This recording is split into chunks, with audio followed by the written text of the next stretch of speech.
mind is how they share. So covalent bonds are sharing of electrons.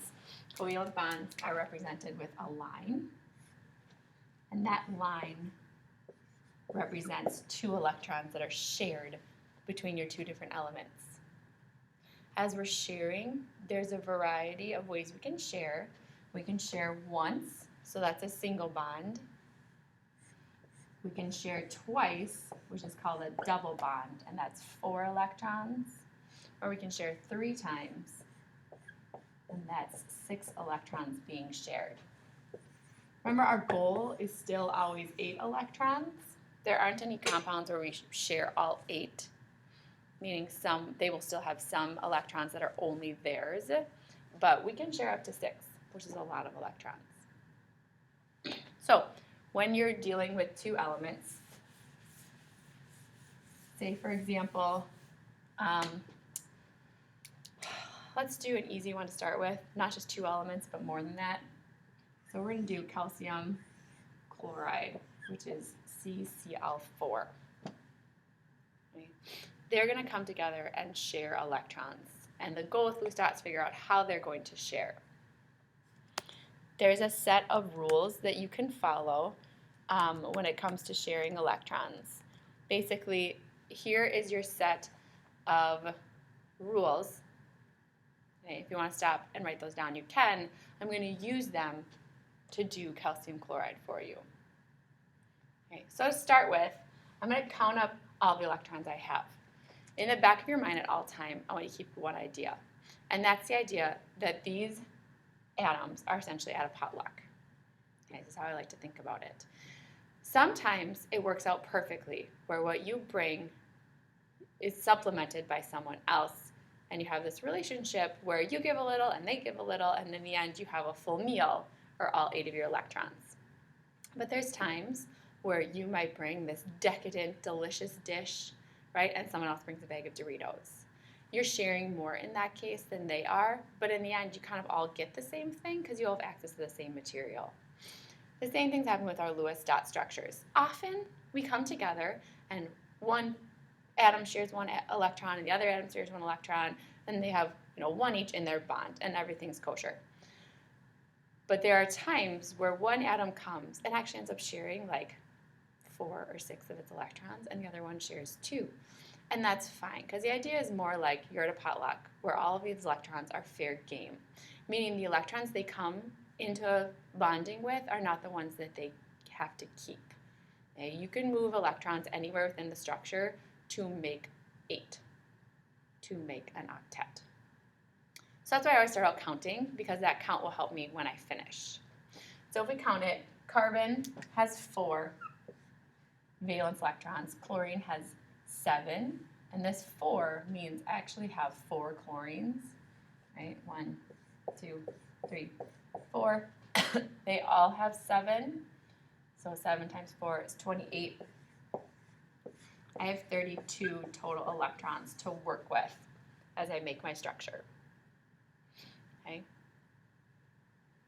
It says for a simple structure, place the least electronegative, the one that's more to the left of your table, excluding hydrogen, in the middle.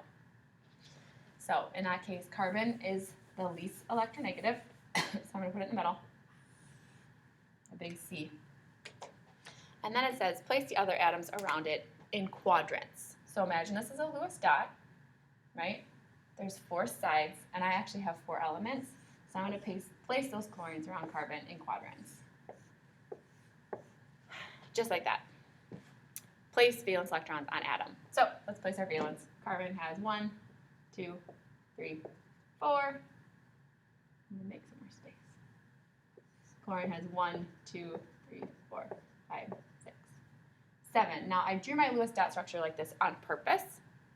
This is a non-bonded electron. This is a non-bonded electron. They're also unpaired. In the end, I know those want to pair to make the bond, so I put them near each other. Okay? It just makes more sense to me to put them near each other. So I'm going to do that over here with this chlorine too. Put its unpaired electron near carbon, and I'll do that for all of them.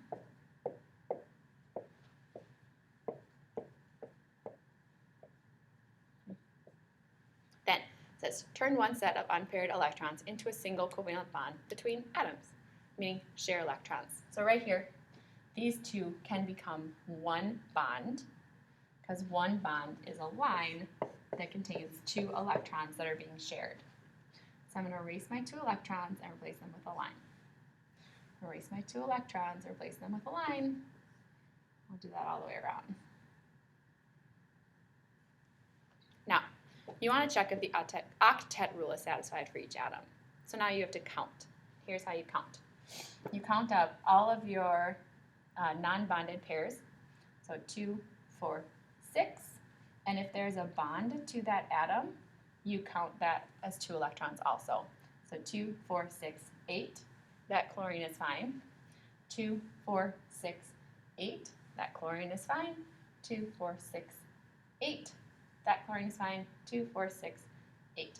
That chlorine is fine. So all the chlorines have 8. I'm going to check carbon. Carbon has no non-bonded electrons, but each bond will also be counted for carbon as 2. So essentially you're counting that bond twice because they share those electrons. So carbon has 2, 4, 6, 8 total electrons, and you're done. The structure for carbon tetrachloride is this. That's the Lewis dot structure. If the octet rule hadn't been satisfied, you potentially need to use double bonds. So let me show you one example where we have to use double or triple bonds. And that is the structure for carbon monoxide. So same procedure, count up your number of electrons that you have. I have 4 on carbon, and I have 6 on oxygen. Yeah. So I've got 10 total electrons to work with. Okay. Now, it says place your least electronegative in the middle. In this case, I only have 2 elements, so I don't really have to do like middle or not. Just leave them in a row. Okay. I'm going to give it a little room and place all my dots. So 1, 2, 3, 4 on carbon. 2, 3, 4, 5, 6 on oxygen. Again, I'm going to place one of those non-bonded ones near carbon. Now it says turn one set of unpaired electrons into a single covalent bond. So erase, line. Then it says to count and see if you have 8. So 2, 4, 6, 7, 2, 3, 4, 5. Neither one has 8. Dang it. So at that point, it says to start utilizing double and triple bonds. So to do that, you can't end up having a structure with unpaired electrons. And again, this is a potluck. These can all come together and move around. So these 2, I'm going to remove and move into the middle as a bond. So carbon donated 1, oxygen donated 1, now this is a double bond. They're now sharing 4 instead of just 2. So 2, 4, 6, 8. Oxygen's good. 2, 4, 6. Carbon's not good. Okay? And looking at this, there's absolutely no way to get carbon 8 by moving around dots like I just did, like repairing. Like if you moved one of carbons into the middle and one of oxygens into the middle, right? We could try that. This is not good. We can try it. Now you have 2, 4, 6, 8, 9 on oxygen and 2, 4, 6, 7 on carbon. So that's not going to work. Undo what you did. If you're in the situation where you get to the end and you feel like you're stuck, because you're like, there's no way for me to share 1 and 1 and get them to equal out, what you do is you make something called a coordination bond or a coordinating bond. And what that is the fact that it's the potluck idea. One element can potentially donate more than the other one. So at any point to make your octet work, you can take a pair of unbonded electrons and make them into a bond. So I can take these 2 electrons and be like, those 2 electrons are going to become a bond. So I'm going to erase them as an unpaired electron, and I'm going to make them into a bond. Both of those came from oxygen, but that's fine. It's the idea of this potluck, oxygen sharing more.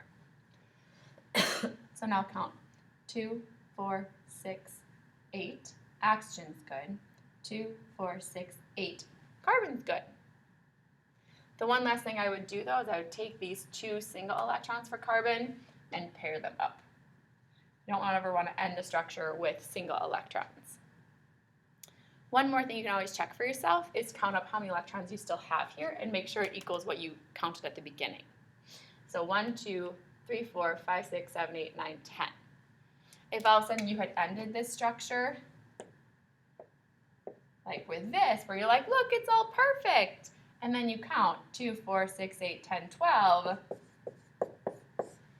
you didn't have 12 electrons, you had 10. You can't decide to add more dots than you had to begin with. Okay.